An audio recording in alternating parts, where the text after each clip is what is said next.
Amém, meus irmãos. Graça e paz, mais uma vez. Espero que você possa participar dessa escola bíblica dominical e ser instruído pela palavra do Senhor nesse momento. Eu convido você a abrir a palavra de Deus comigo, lá na primeira epístola do apóstolo Paulo aos Tessalonicenses. Primeira epístola de Paulo aos Tessalonicenses. Abra comigo no capítulo 4.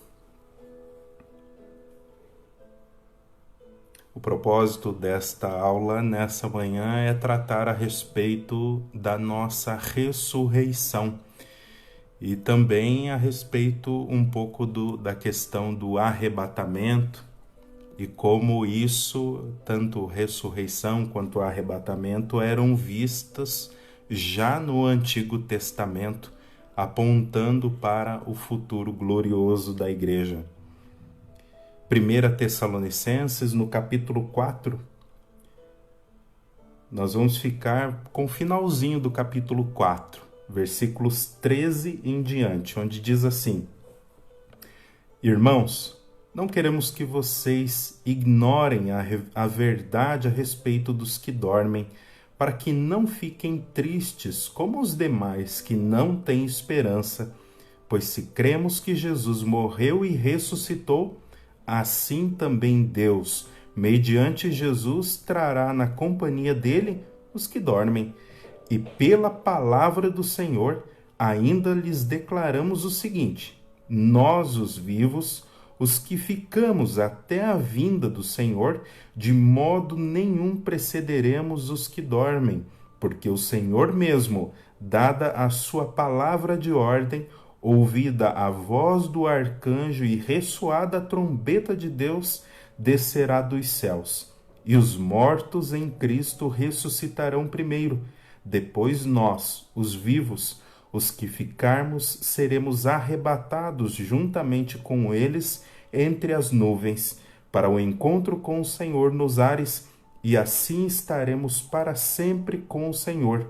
Portanto, consolem uns aos outros com estas palavras. Vamos ter mais uma palavra de oração ao nosso Deus? Deus, muito obrigado pela tua palavra, papai, porque ela é poderosa, ó Deus, para mudar o curso da nossa vida, ó Deus, mudar os nossos sentimentos, papai, trabalhar, ó Deus, de tal maneira que possamos alcançar coração sábio, alegria na tua presença, ó Deus, e desfrutarmos já no presente momento, ó Deus, as primícias do reino celestial. Seja conosco, ó Deus, nesse estudo, abre o nosso entendimento, tira, ó Deus, dúvidas, ó Pai, que pairam muitas vezes sobre a nossa mente e nos alegra ao estudarmos a tua palavra.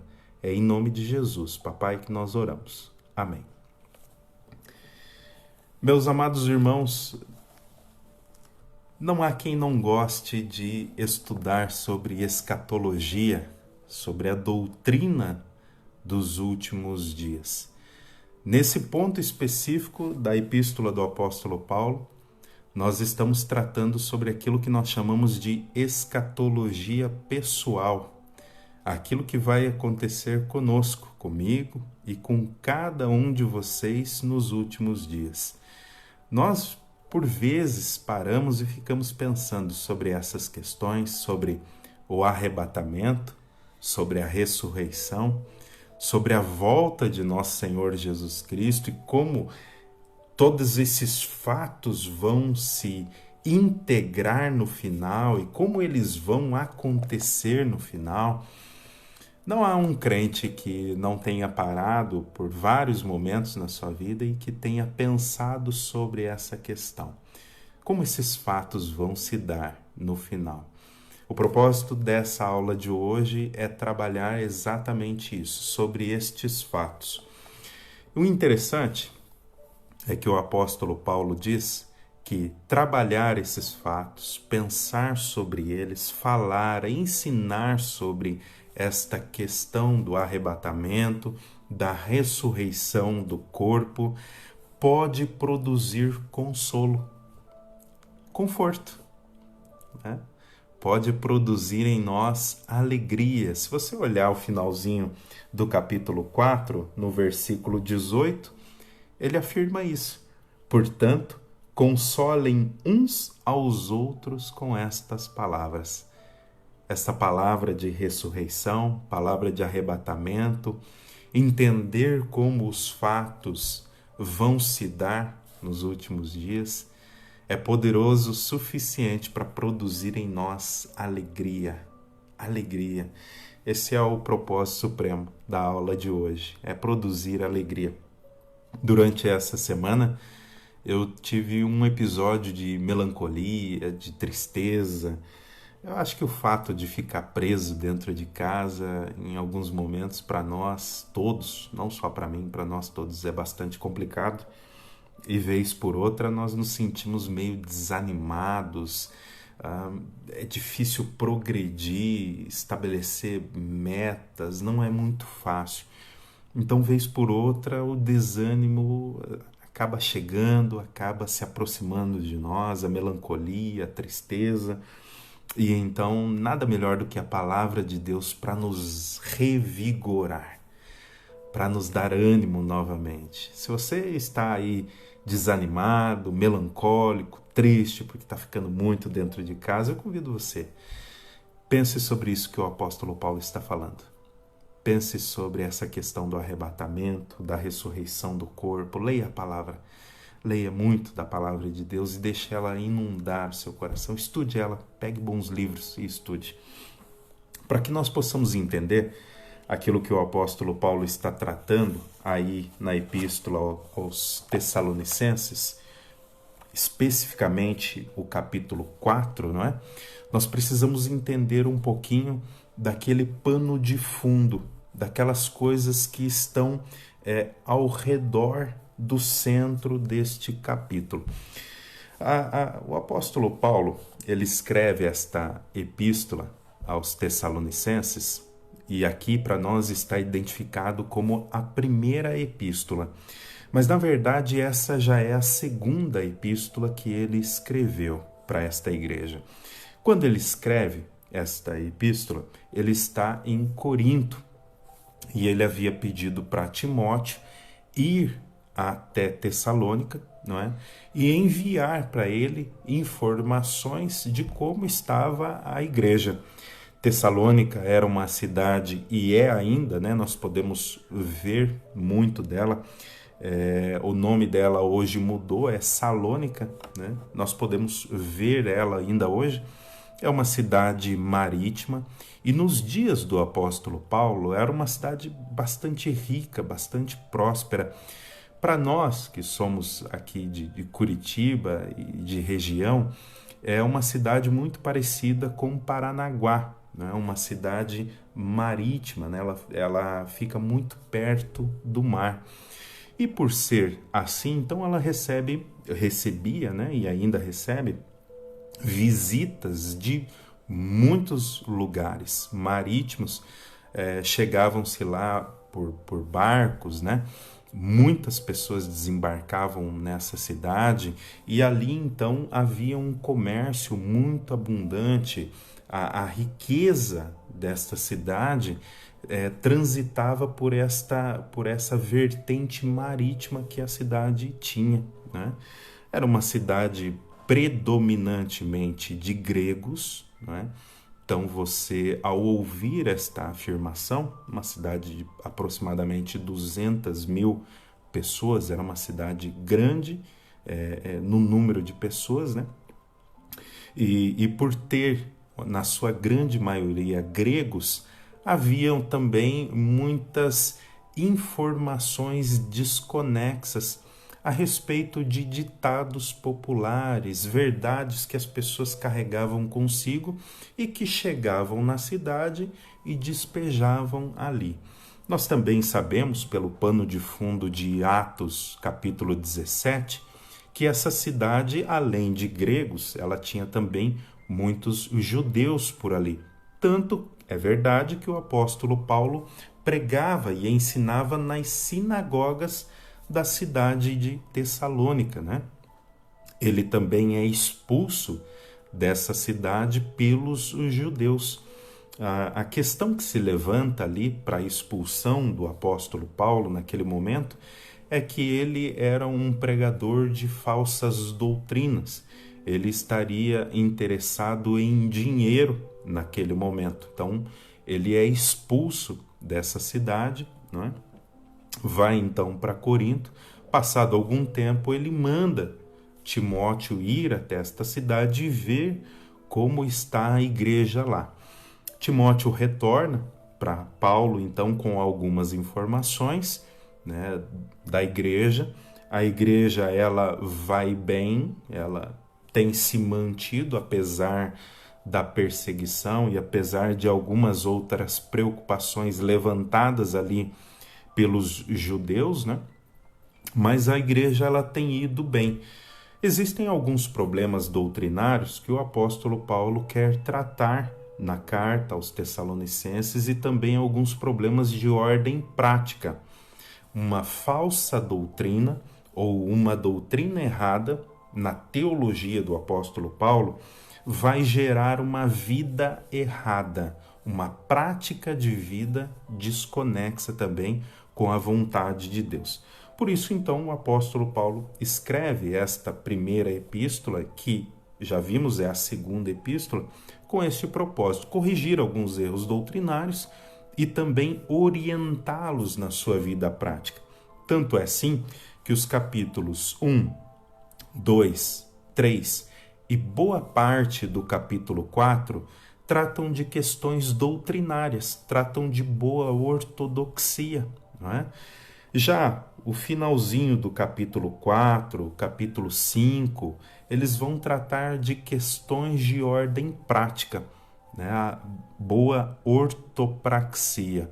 Nós podemos perceber essa divisão nos escritos do apóstolo Paulo, em muitos dos seus escritos. Ele divide bem a sua carta em aspectos que nós chamamos de boa ortodoxia, boa teologia, boa doutrina, que devem gerar boa vida prática. Então ele faz bem essa divisão e você pode perceber ela em muitas das cartas do apóstolo e ajuda você a entender mais a Sagrada Escritura. Pois bem, o capítulo que nós estamos aqui então, o capítulo 4, ele vai tratar de algo que nós podemos chamar de duplo. É tanto ortodoxia, doutrina, como prática. Esta boa doutrina, uma visão correta da doutrina, do arrebatamento, da ressurreição, deve gerar uma prática correta. Qual é a prática que o apóstolo Paulo espera depois de haver ensinado sobre ressurreição e arrebatamento? Espera aquilo que nós lemos no verso 18, que nós possamos nos consolar, que nós possamos viver uma vida feliz, uma vida alegre, como pessoas que têm conhecimento da sua ressurreição, do seu arrebatamento, pessoas que têm conhecimento dessas questões. Não vive como os pagãos, não vive como aqueles que não têm Deus, não é?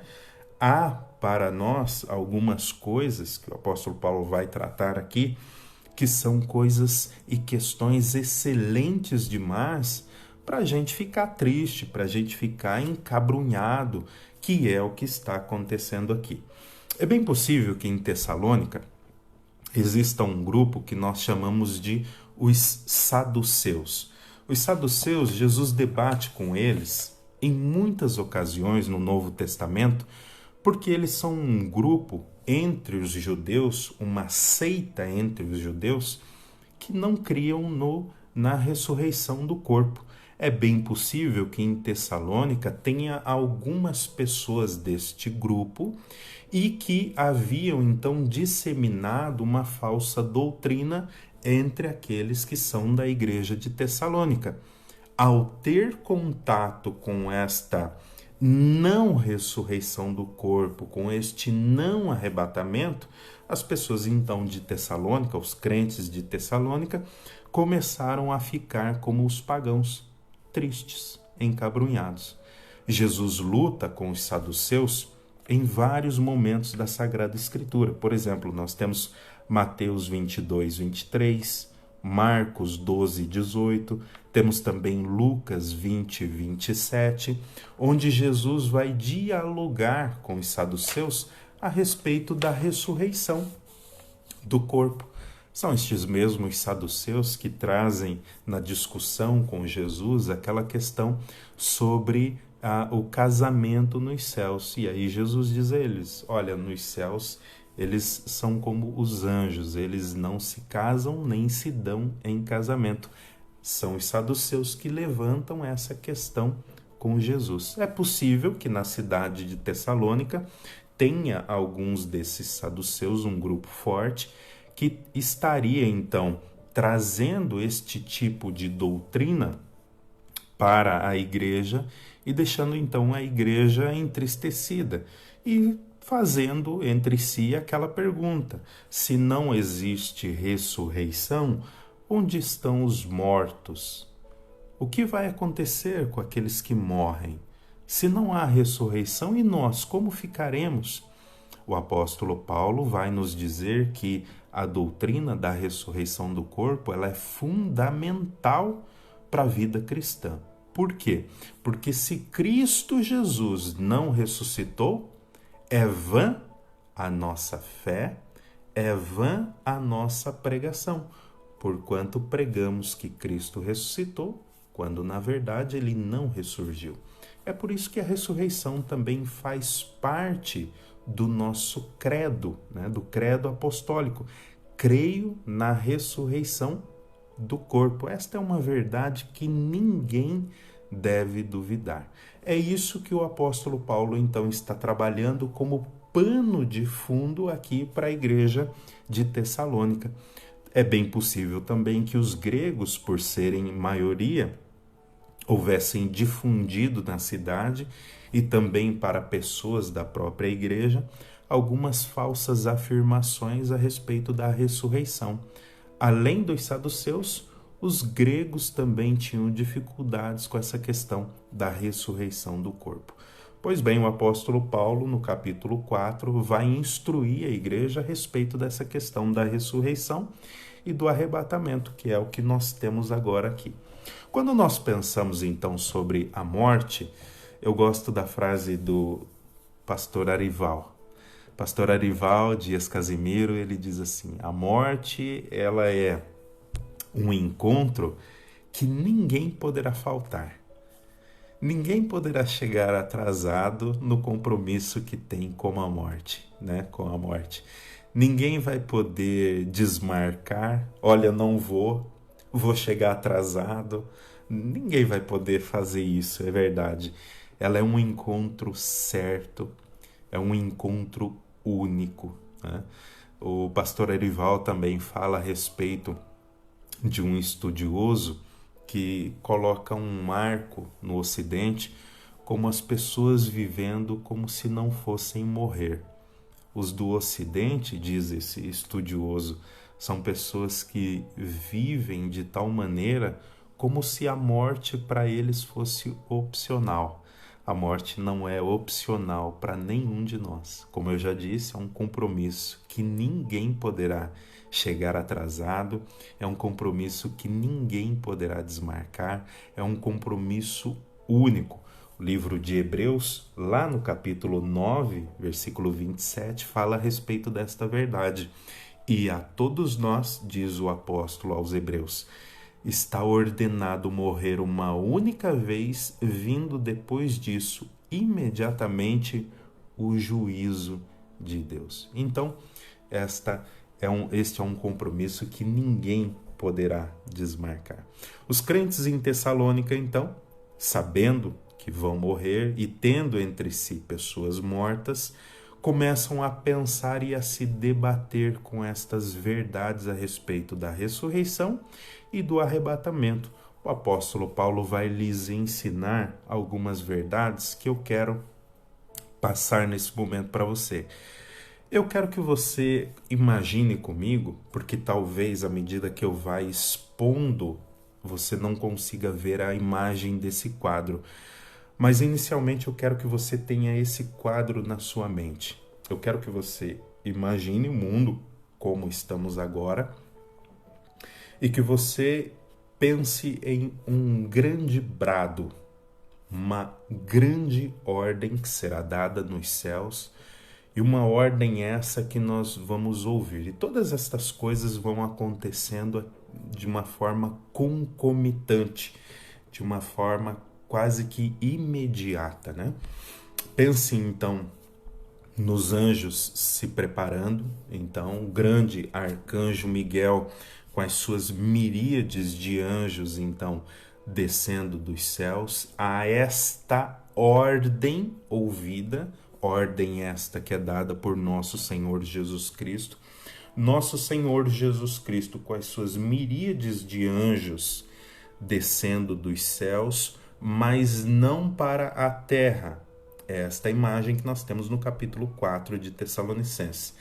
Cristo descendo dos ares, mas não indo até a terra, permanecendo nos ares com as suas miríades de anjos e também com as almas daqueles que já morreram em Cristo. Estão todos nos ares.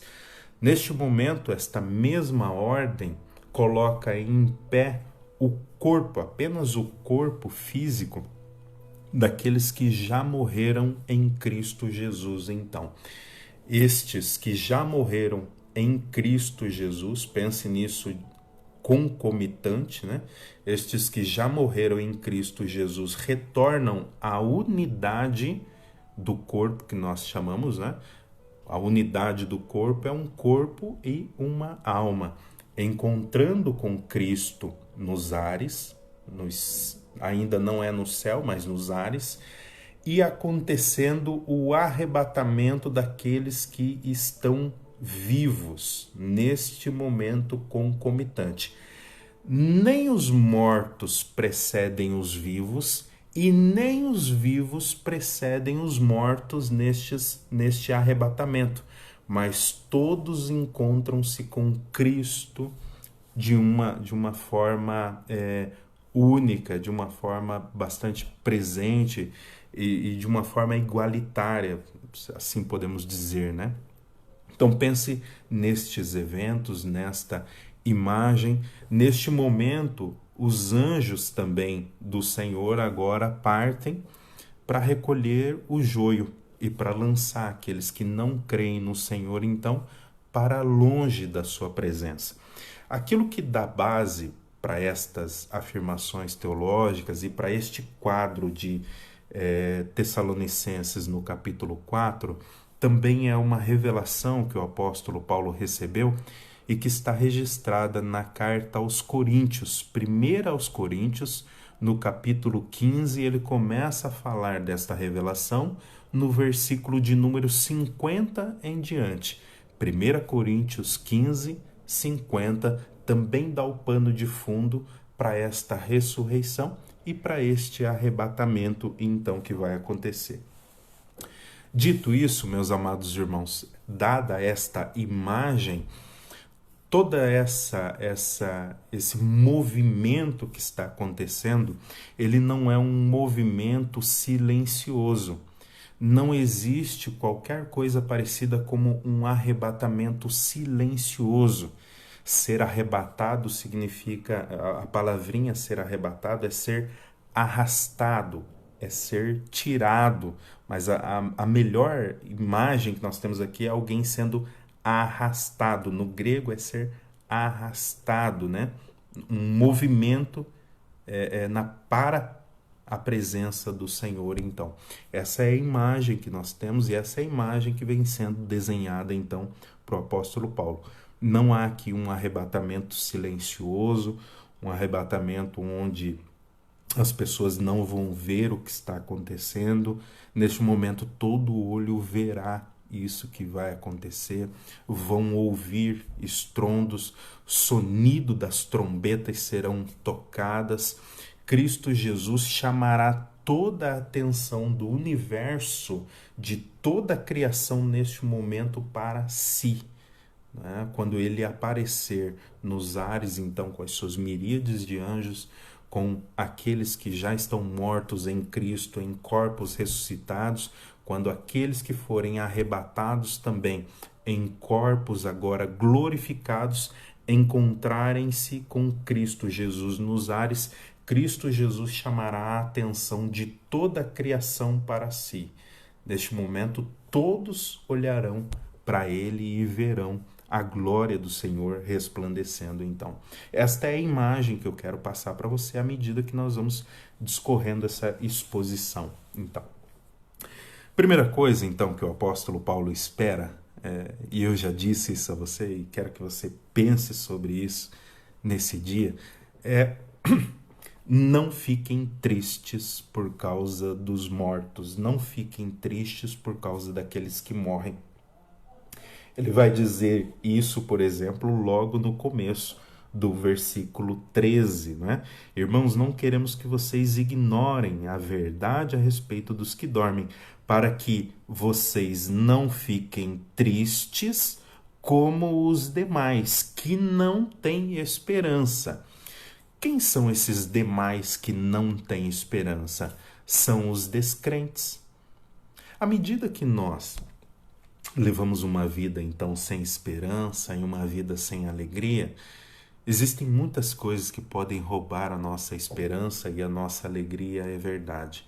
À medida que isso se torna um fato nas nossas vidas, isso nos torna, como crentes, iguais aos descrentes. Assim como os descrentes não têm verdadeira alegria e verdadeira esperança, à medida que a nossa alegria e a nossa esperança é roubada, nos é tirada por qualquer coisa possível, nós nesse momento nos tornamos igual aos descrentes. É como se nós não tivéssemos mais nada para nos alegrarmos, né? Que não fosse aquilo que nos foi tirado naquele momento, uma dor, algo qualquer. Então o apóstolo Paulo exorta os irmãos de Tessalônica: olha, não fiquem tristes por causa dos mortos. Exatamente por causa disso, porque ficar triste, perder a esperança por causa daqueles que morreram ou por causa daqueles que vão morrer, torna-nos igual aos pagãos, igual àqueles que não têm Deus. Uma outra questão que eu julgo extremamente importante é esse excesso de mortes que nós estamos vendo agora no Brasil por conta dessa pandemia que está chegando no nosso país. Nós vamos ver muitas pessoas, muitos rostos familiares partindo. É verdade, muitos crentes, muitos familiares partindo. E nesse momento é bem possível que esta mesma tristeza que alcançou os tessalônicos alcance a mim e alcance a você também. Agora nós precisamos parar e pensar nessa verdade que o apóstolo Paulo nos traz. Um crente que morreu, na verdade, ele foi para estar na presença do Senhor. Ele foi promovido, ele foi para um lugar melhor, um lugar que nós desejamos estar. Então nós devemos nos consolar com estas palavras, com estas verdades escriturísticas, né? Então, não fiquem tristes por causa dos mortos, diz o apóstolo Paulo aos Tessalonicenses, porque à medida que vocês ficam tristes e sem esperança, vocês se igualam então aos pagãos. Vocês trazem sobre vocês a verdade ou a suposta verdade que os pagãos creem. Qual verdade é essa? Que não há ressurreição. Nós sabemos que isso não é assim pelo texto da Sagrada Escritura. O apóstolo Paulo, no versículo 13, vai utilizar uma palavrinha ali, que é uma palavrinha meio dura para nós ouvirmos ela. É uma palavrinha chamada, uma palavrinha que aparece aqui, que é ignorantes. Não queremos que vocês sejam ignorantes quanto à verdade, ou então em uma outra tradução, que vocês ignorem a verdade. Essa ignorância que o apóstolo Paulo trata aqui é uma outra coisa que vai igualar os tessalonicenses aos não cristãos, aos pagãos. Esta ignorância da qual ele trata não é não ter conhecimento de alguma coisa, mas trata-se de conhecer algo de maneira errada, de maneira imprópria, de uma maneira duvidosa, de uma maneira que não é a maneira correta, verdadeira, não é? Então não é que eles não conheciam, eles conheciam, mas de uma forma errada. Então o apóstolo Paulo precisa entrar com a verdade bíblica, tirar aquele erro que estava ali permeando a cabeça dos irmãos em Tessalônica, para que eles então abraçassem a verdade. E aqui então nós temos um princípio extremamente importante da palavra do Senhor. A única forma de livrar os homens do erro de algumas coisas que eles têm por verdade, mas que na verdade são mentira, né? São coisas que produzem tristeza, desânimo, é entrando com a palavra de Deus, é ensinando, é jogando luz sobre esta verdade, sobre estas questões, a partir da palavra de Deus. Então, é o que o apóstolo Paulo vai fazer com os nossos irmãos que são ignorantes quanto à questão da ressurreição e do arrebatamento. Ele vai lançar luz a partir de uma revelação que ele recebeu de nosso Senhor Jesus Cristo. Isso está em 1 Coríntios 15, 50, e também o texto do Antigo Testamento nos apontam estas verdades. Ele vai lançar luz para que, eliminada a ignorância, estes irmãos então possam alcançar esperança e alegria na ressurreição e no arrebatamento que espera a igreja então. Perceba então que esta ignorância, ela pode trazer para a igreja, nos versículos de 13 a 18, ser ignorante quanto a algumas questões da Sagrada Escritura. Nesse caso específico, ser ignorante quanto ao arrebatamento e quanto à ressurreição do corpo está produzindo para a igreja angústia, está produzindo para a igreja preocupação, medo, está trazendo também para a igreja tristeza. 4 coisas aqui importantes, tristeza, medo, preocupação e angústia. Note que ser ignorante, então, quanto a estas verdades, traz muito dano para a igreja, não é benéfico para a igreja. Além destas coisas ruins que trazem para a igreja, traz também aquilo que nós chamamos de falso ensino, falsa doutrina, falso evangelho sendo pregado e sendo ensinado. Então, quando as pessoas são ignorantes quanto à Sagrada Escritura, trazem para si mesmo muitos males, coisas muito ruins, tristeza, medo, preocupação, angústia, além do falso ensino, que seria uma quinta coisa aí, que seria algo muito ruim. O apóstolo Paulo vai dizer isso, olha, para que vocês não se entristeçam como os demais, que não têm esperança. Ele vai dizer isso aí nos versículos 13 e 14.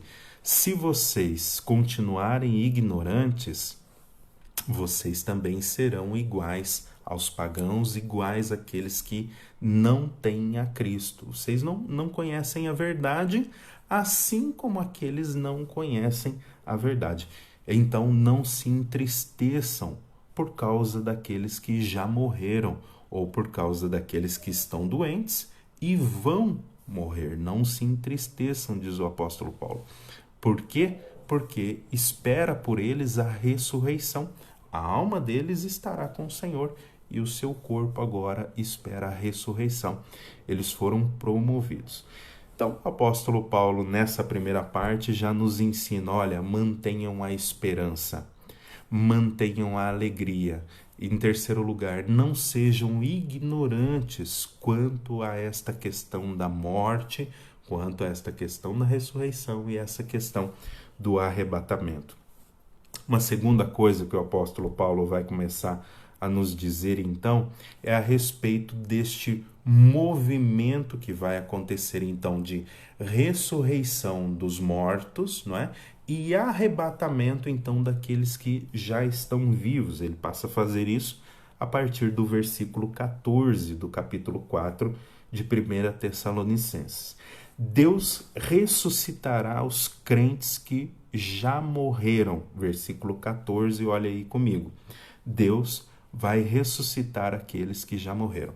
Quando nós começamos a olhar para o versículo 14 em diante, nós pensamos que aqueles que são crentes estão neste momento dormindo.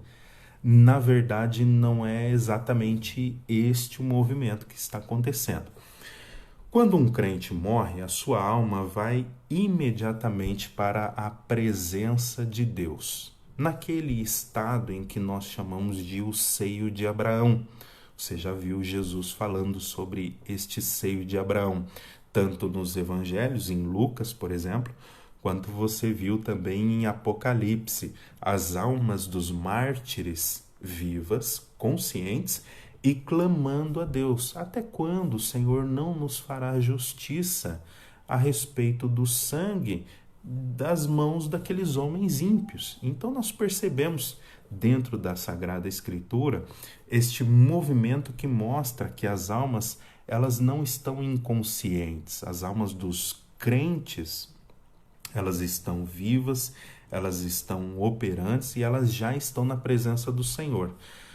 É diferente quando nós pensamos em relação ao corpo destes crentes. O corpo deles ainda não foi ressuscitado, o corpo deles ainda não foi glorificado, o corpo deles está em uma posição na terra que indica sono. E, obviamente, este corpo está se decompondo. Então, o seu corpo está experimentando ou retornou àquela verdade que Deus diz lá em Gênesis: porque és pó, e ao pó tornarás. Então, o nosso corpo, o corpo cristão, retorna ao pó, enquanto a nossa alma está na presença do Senhor. Não há aqui, nas palavras do apóstolo Paulo, em 1 Tessalonicenses 4, versículos 13 a 18, e também em 1 Coríntios 15, 50, nos evangelhos, também no livro de Apocalipse, uma defesa para aquilo que nós chamamos de hibernação da alma, né? Como se a alma estivesse também dormindo. Não há qualquer defesa para esse tipo de coisa. O apóstolo Paulo começa a ensinar, então, a partir dos versículos 14, que a ressurreição ela é matéria de fé.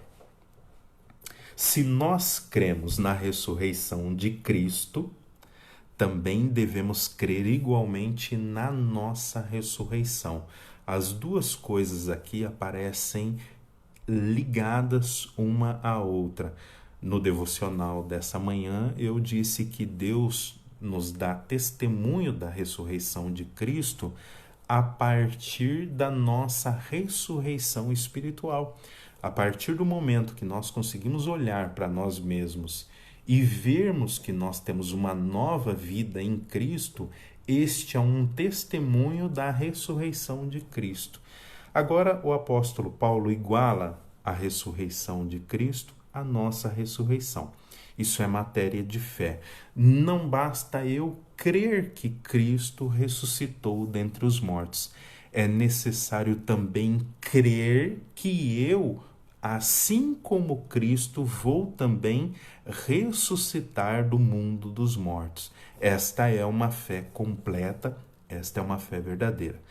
Dito isso, meus amados irmãos, a ressurreição é matéria de fé. Não adianta querer buscar nos livros de hospitais, não adianta querer buscar na ciência, em qualquer outro lugar, possibilidades para a ressurreição. Não vamos encontrar. Isso é matéria de fé. Isso é questão de crer ou não crer. Isso é o fundamento para a igreja, a ressurreição. Primeiro a ressurreição de Cristo e depois a minha e a sua ressurreição. Porque assim como Deus, pelo seu poder, ressuscitou nosso Senhor Jesus Cristo, igualmente Deus, pelo seu poder, vai nos ressuscitar a partir do poder que opera em Cristo Jesus. Então isso é matéria de fé. Segunda coisa é que o autor desta ressurreição não é outro senão o próprio Deus. É Deus quem há de ressuscitar os mortos. É o seu poder criador, é o seu poder que traz a vida, que poderá também colocar em pé o nosso corpo já morto, ou o corpo de outras pessoas que morreram, um corpo glorioso, um corpo transformado para encontrar-se com o Senhor nos céus. Terceira coisa, dentro desse assunto ainda, o tempo desta ressurreição não será outro senão na segunda vinda do nosso Senhor Jesus Cristo. As almas dos crentes já estão desfrutando dos céus. Óbvio, não é a plenitude ainda. Por que, pastor, ainda não é a plenitude? Porque estas almas ainda não retornaram à unidade do corpo. Eu e vocês somos uma unidade formada de corpo e alma. Quando é que nós conhecemos a morte? Quando a nossa alma se separa do nosso corpo. Ali há uma ruptura violenta. Então, aquilo que anima o nosso corpo é tirado, o nosso corpo conhece a morte, e aquilo que anima nosso corpo, que é a alma, vai para estar, então, à presença do Senhor. Isso também, a palavrinha alma, ela é intercambiável. Às vezes as pessoas falam dela como sendo espírito. Pode ser. Então, no nosso corpo está nosso corpo físico, a alma e o Espírito de Deus. Tudo bem? Terceira coisa, então, o tempo em que se dará esta ressurreição é na segunda vinda do nosso Senhor Jesus Cristo.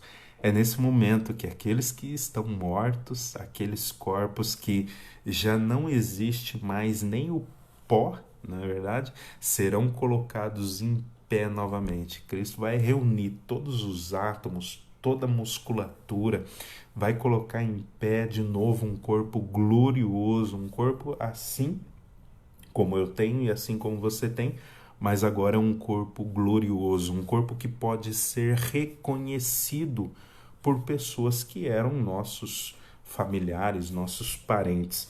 Quarta questão que o apóstolo Paulo trabalha aqui é a questão do objeto desta ressurreição. O objeto desta ressurreição são aqueles que dormem. A palavrinha dormir aqui é algo que causa bastante confusão, principalmente por causa daquilo que nós vemos no Antigo Testamento. Eu vou explicar para você. No Antigo Testamento, a revelação de Deus ela é progressiva, ela é telescópica. Significa que ela vai aumentando à medida que Deus vai firmando os seus pactos, à medida que o tempo vai avançando. Então a revelação de Deus ela vai alcançando novos escopos, ela vai alcançando uma envergadura cada vez maior. Nós podemos olhar para a promessa em Gênesis 3,15, da semente da mulher nascerá aquele que esmagará a cabeça da serpente, e podemos olhar para aquilo que Abraão está para fazer com o filho Isaque e perceber este progresso da revelação.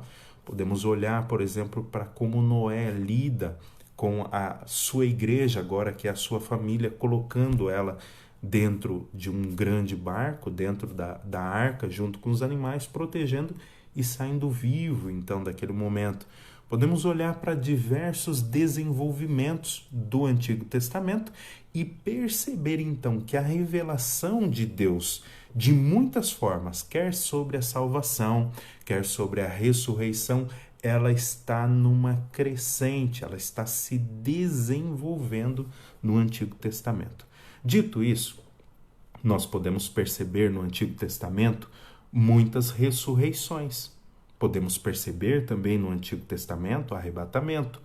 Já o livro de Gênesis trata para nós a respeito do arrebatamento de Enoque.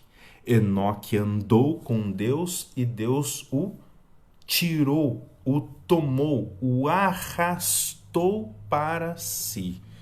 Não é? Percebemos então um movimento de um crente que já aponta para um movimento daquilo que acontecerá no Novo Testamento. Perceba como a revelação de Deus ela é crescente, ela é progressiva. Deus, à medida que o tempo vai passando, ele vai nos dando novas informações para lidar com elas. Nós podemos olhar, por exemplo, dentro desse aspecto, ressurreições que acontecem, por exemplo, quando um morto toca o corpo do profeta Eliseu. O profeta Eliseu já estava morto, um homem morto que não é nomeado é lançado na mesma cova. Ao tocar então o corpo do profeta Eliseu, este homem torna a vida. Elias ressuscita pessoas, Eliseu ressuscita pessoas. Nós vamos olhando para estas verdades. O próprio Jó acreditava no processo da ressurreição. Nós podemos chegar, por exemplo, nos evangelhos no Novo Testamento, e você bem sabe comigo que os apóstolos, boa parte deles, nosso Senhor Jesus Cristo, e também o próprio João Batista, eles ministraram, eles exercitaram o seu ministério debaixo da dispensação do Antigo Testamento. E já nesse momento, estando eles nessa dispensação do Antigo Testamento, muita ressurreição acontece ali. Por exemplo, o próprio Pilatos acredita em uma ressurreição quando pensa que João Batista ressuscitou dos mortos na pessoa de Jesus e que Jesus era para ele, então, João Batista, quem ele havia matado. Então nós vemos esse processo de ressurreição. Podemos olhar um pouco antes no livro maior dos profetas, por exemplo, Ezequiel 37, quando trata do vale de ossos secos. E então o profeta Ezequiel ali profetiza, ele dá ordem ao Espírito, e aquele exército que era um vale de ossos secos, então torna a vida. Há um processo ali de ressurreição e muitos outros que nós poderíamos citar aqui. O que eu quero que você pense comigo é exatamente isso. A revelação de Deus, ela está em progresso, e todas aquelas imagens do Antigo Testamento, todos aqueles tipos ganham cumprimento na pessoa de Cristo após a sua chegada, a sua morte e a sua ressurreição. Aquilo então que era a imagem passa a pessoa verdadeira de Cristo Jesus. Então, dito isso, meus amados irmãos, no Antigo Testamento, geralmente a morte ela era retratada como uma referência ao corpo estando dormindo. Então, João, no capítulo 11, também podemos tratar dele, as irmãs de Lázaro, Marta e Maria, se você observar a fala delas em João 11, é de pessoas que também criam na ressurreição do corpo.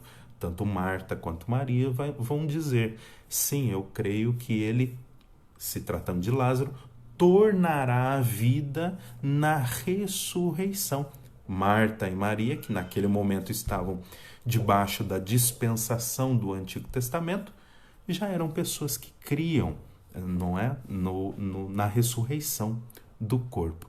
Nosso Senhor Jesus, quando se refere a Lázaro, em João capítulo 11, diz aos discípulos que Lázaro está o quê? Dormindo. Os discípulos não entendem, eles dizem, olha, Senhor, se está dormindo, então vai melhorar. Então Jesus precisa dizer para eles abertamente, olha, Lázaro está morto. E eu estou feliz que vocês não estão lá, porque vocês vão poder acompanhar a ressurreição de Lázaro. Jesus chega, dá uma ordem, Lázaro então retorna à vida, Lázaro ressuscitou. Da mesma maneira que pela ordem de Cristo, Lázaro ressuscitou, pelo poder de Cristo, eu e cada um de vocês, ou aqueles dos nossos que estiverem mortos naquele dia, ouvirão esta ordem, colocar-se-ão em pé novamente, agora em um corpo glorioso, e estarão com Cristo nos ares. Diferente de Lázaro, Lázaro ressuscita no mesmo corpo, não é um corpo glorificado. Lázaro torna a morrer. Quando Cristo nos ressuscitar, este corpo será um corpo glorioso e nós não voltaremos a morrer, assim como Cristo, em um corpo glorioso, não voltou a morrer. É por isso que Cristo é a primícia dos mortos, da ressurreição, porque ele, depois de ressurreto, não voltou a morrer. Então, o objeto da ressurreição somos nós, eu e vocês, aqueles crentes que talvez já estejam mortos quando Cristo voltar. Não há nenhum problema nisso. Aqueles que estão vivos não vão nos preceder, não estarão à nossa frente, e nem nós que estamos mortos também tomaremos a frente deles.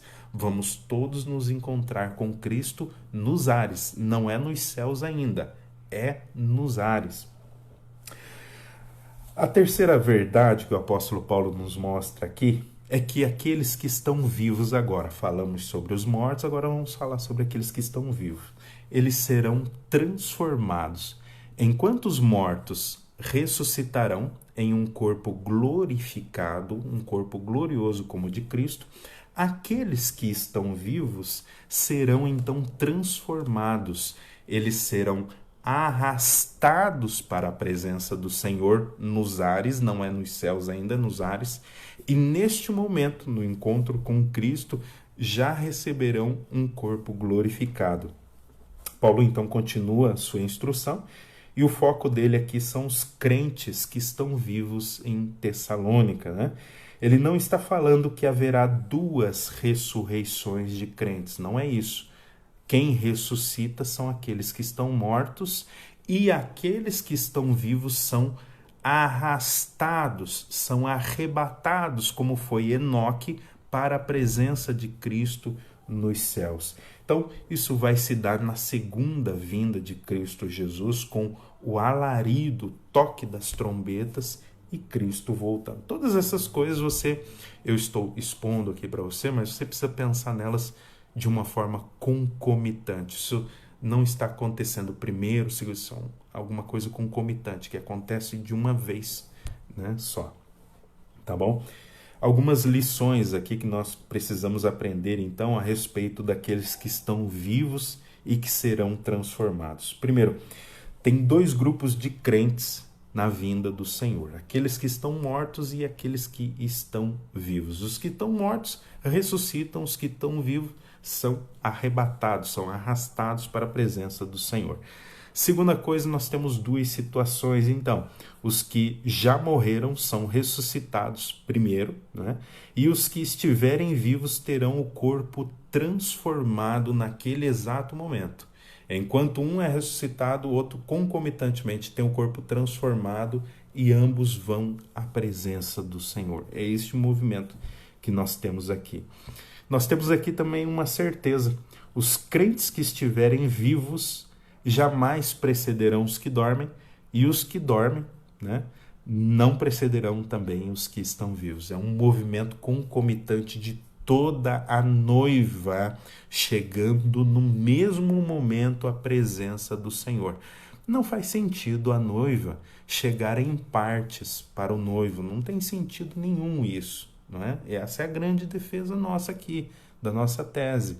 Não vai chegar uma parte da noiva, vai chegar na presença de Cristo primeiro os que estão mortos e depois os que estão vivos. Não, vivos e mortos formam a noiva de Cristo, e a noiva de Cristo chegará no mesmo momento à sua presença. Olha que glorioso isso. Quarta coisa, e já partimos para o nosso encerramento dessa aula que veremos aqui. Todos os crentes estarão para sempre com o Senhor. Lá está o meu tesouro, lá onde não há choro, onde todos cantaremos juntos hinos de louvor. Lembra dessa música do Vencedores por Cristo? Essa é uma grande verdade que pode alegrar o nosso coração. Alguns outros detalhes, então, são colocados aqui pelo apóstolo Paulo, nos versículos 16 e 17, mais especificamente. Ele descreve os fatos de forma didática. Jesus virá de maneira majestosa. Toda a criação vai contemplar Jesus glorioso. Ele é o maior de todos. nos ares. Toda a criação, todos os homens, crentes e descrentes, vão elevar a sua atenção para Cristo nesse momento. Nós estaremos com Ele. Então, algo majestoso, algo glorioso começa a acontecer aqui. Ele mesmo dará a sua palavra de ordem, que é aquela imagem que eu desenhei para vocês no início desse estudo, então, né?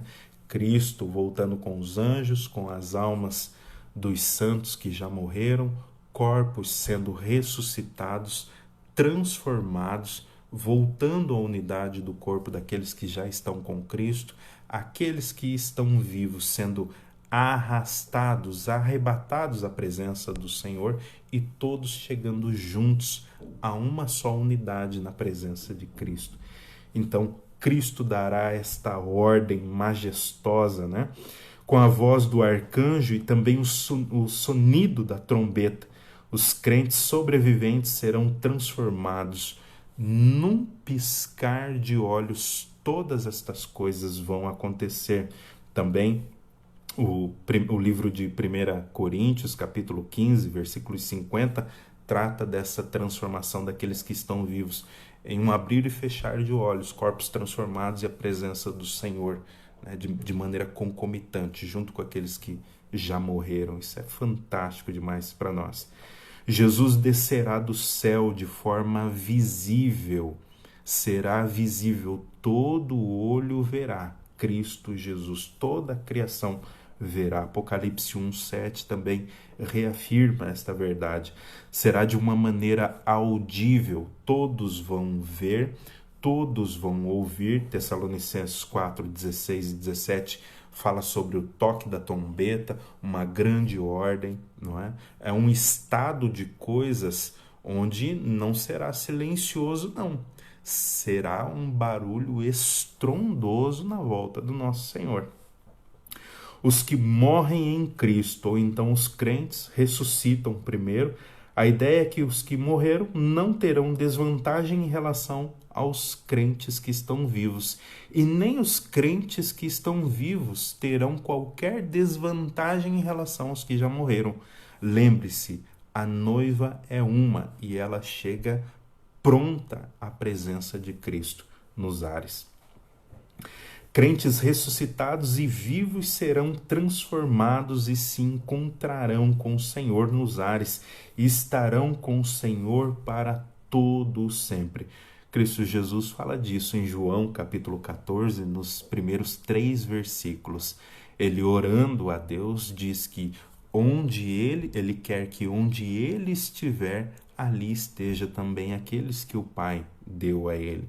Cristo também fala que está preparando moradas para nós e que voltará para nos buscar novamente.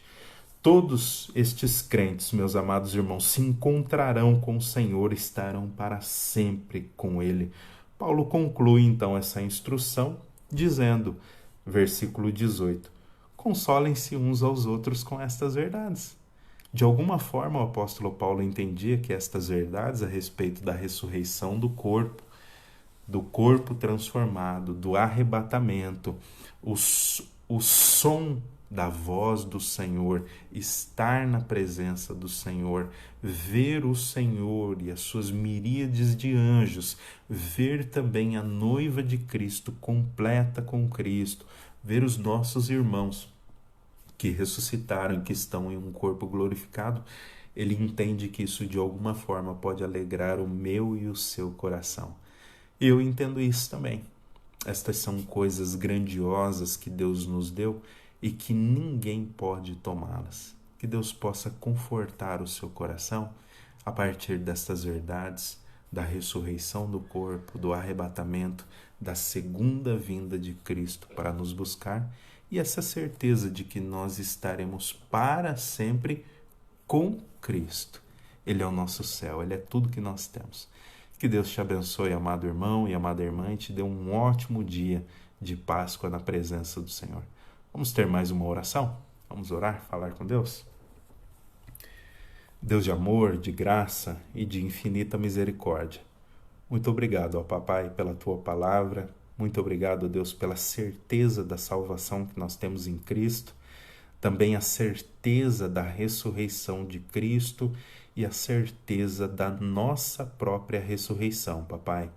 Coloca estas verdades, ó Deus, no nosso coração, em um lugar que o maligno, ó Deus, não possa arrebatar, não possa tirar dali, ó Deus, de tal maneira que possamos estar felizes, contentes, esperançosos, ó Deus, porque a igreja é a comunidade da esperança, ó Deus.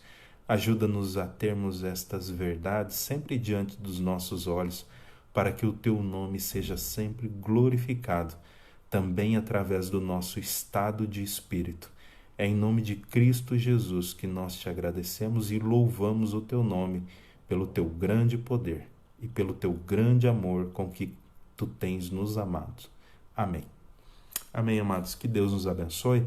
Hoje, às 19 horas, nós retornamos, então, e vamos pensar um pouco mais sobre essa questão da ressurreição. Que Deus nos abençoe.